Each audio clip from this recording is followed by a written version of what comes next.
আমি এই মুহূর্তে রয়েছি জাজিরা নাওডোবার এলাকার ওয়াকিলউদ্দিন মুন্সিরকান্দি। এটি পদ্মা সেতুর খুব কাছাকাছি একটি এলাকা। খুলনা শিপইয়ার্ড লিমিটেড কোম্পানি, যেটি নৌবাহিনীর একটি প্রতিষ্ঠান। এই প্রতিষ্ঠানের এখানকার যে তৃতীয় প্যাকেজটি ছিল, এই প্যাকেজটিও এই 225 মিটারের মধ্যে তাদের জিও ব্যাগ ফালানোর কথা ছিল, কিন্তু তারা এটি ডিলে করার কারণে আজকে গতকাল থেকে রাত থেকে এখানে নদী ভেঙে বিলীন হয়ে গেছে। এবং কি এখানকার যারা নদী তীরবর্তী স্থানের বসবাসরত ছিলেন, তাদের বসতবাড়ি প্রায় 10 থেকে 12টি স্থাপনা এখানকে নদীর বিলীন হয়ে গেছে। আমরা পানি উন্নয়ন বোর্ড শরীয়তপুরের এক্সেন যিনি রয়েছে তার সাথে কথা বলেছি। তিনি যেমনটি বলেছেন, এখানকার যেই প্যাকেজটি ছিল তৃতীয় নম্বর প্যাকেজটি, এই প্যাকেজটি নৌবাহিনীর আন্ডারে একটি খুলনা শিপইয়ার্ড লিমিটেড, তারা এই জিও ব্যাগ ফালানোর কাজে ধীরগতি করার কারণেই হয়তো এই ভাঙনটা সৃষ্টি হয়েছে। তো এটা হচ্ছে এই বছরে হচ্ছে তাদেরকে ওয়ার্ক অর্ডার দেওয়া।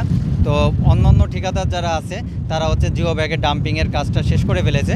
শুধু এই প্যাকেজের হচ্ছে জিও ব্যাগের ডাম্পিংয়ের কাজ তারা এখনও পর্যন্ত শুরু করতে পারে নাই। আমরা আমাদের দিক থেকে হচ্ছে একাধিকবার হচ্ছে চিঠি দেওয়া হচ্ছে এবং শেষ পর্যন্ত হচ্ছে তাদেরকে কন্ট্রাক্ট বাতিলের প্রসেসও আমরা ইতিমধ্যে হইতেছে কাজ শুরু করেছি।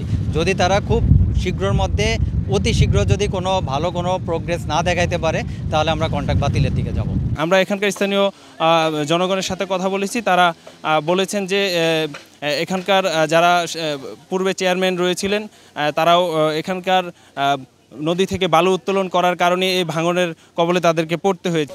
এই বাড়িঘর ভাঙার কারণ একটাই, এই নদী শাসনের কাজগুলো যদি প্রথম থেকে কমপ্লিট করে দিত, তাহলে আর এই বাড়িঘরগুলো ভাঙতো না। ঘর যা আসলো সব নদীতে নিয়ে গেছে, আর হারানোর মতন কি আছে? আর কিছু নাইও, আর কিছু হারাইবও না। আর এই নদী যদি শাসন করতো, আগে যদি বস্তা হালাইতো, বেড়িবাঁধের কাজ করতো, তাইলে তো এই ভাঙতো না। এখানে নৌবাহিনীর যিনি এমডি ছিলেন তার সাথে আমরা কথা বলেছি। তিনি বলছেন যে তিনি এই বিষয়টি নিয়ে দুঃখ প্রকাশ করেছেন। এই প্যাকেজটিতেই তাদের কাজ করতে দেরি হয়েছে এবং জিও ব্যাগ ডাম্পিং করতে দেরি হয়েছে, কিন্তু আজকে দেখলাম তারা এখানে জিও ব্যাগের কাজ শুরু করেছেন। এটা একটু লেট হয়েছে। আমাদের আগে যে ঠিকাদারটা ছিল সে আসলে ফাইন্যান্স করতে পারে নাই, তখন আমরা তাকে চেঞ্জ করে নতুন একটা ঠিকাদার দিয়েছি এবং এই ঠিকাদারটা খুব দ্রুতই এখানে মালামাল মোবিলাইজ করেছে। আপনারা দেখেছেন 1 মাসের মধ্যে সে সমস্ত কিছু নিয়ে এসছে। এখন আমরা খুব দ্রুত এই কাজটা শেষ করে ফেলবো। আগামী 15 থেকে 20 দিনের মধ্যে এই পুরা জিও ব্যাগ ডাম্পিং কমপ্লিট হয়ে যাবে ইনশাল্লাহ। স্থায়ী বেড়িবাঁধ এটা কাজের মেয়াদ আসলে 2026-এর জুন পর্যন্ত, বাট তার আগেই আমরা এগুলো কাজ শেষ করে ফেলবো। অবশ্যই এই কাজটা আগে ধরতে পারলে হতো না, বাট এখন আমাদের যে পারিপার্শ্বিক পরিস্থিতি, বৃষ্টি, অতিবৃষ্টি, এই মালামালগুলো মোবিলাইজ করতে একটু সময় লেগেছে। এই জন্য আমরা আন্তরিকভাবে দুঃখিত এবং আমরা এই জন্য আমি নিজে আজকে এসেছি, আপনি দেখতে পাচ্ছেন, যাতে এই কাজটা সুন্দরভাবে সুষ্ঠুভাবে সম্পন্ন করা যায়।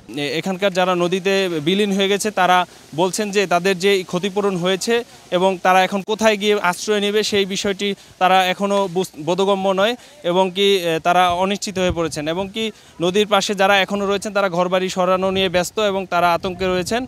এ বিষয়ে সরকারের কাছে দ্রুত স্থায়ী বেড়িবাঁধ নির্মাণের আশা জানিয়েছেন এখানকার স্থানীয় যারা রয়েছেন ক্ষতিগ্রস্ত। এই ছিল শরীয়তপুরের পদ্মার ডান তীর রক্ষা বাঁধের পাশেই যে ভাঙন কবলিত এলাকা, এই এলাকা থেকে সর্বশেষ তথ্য।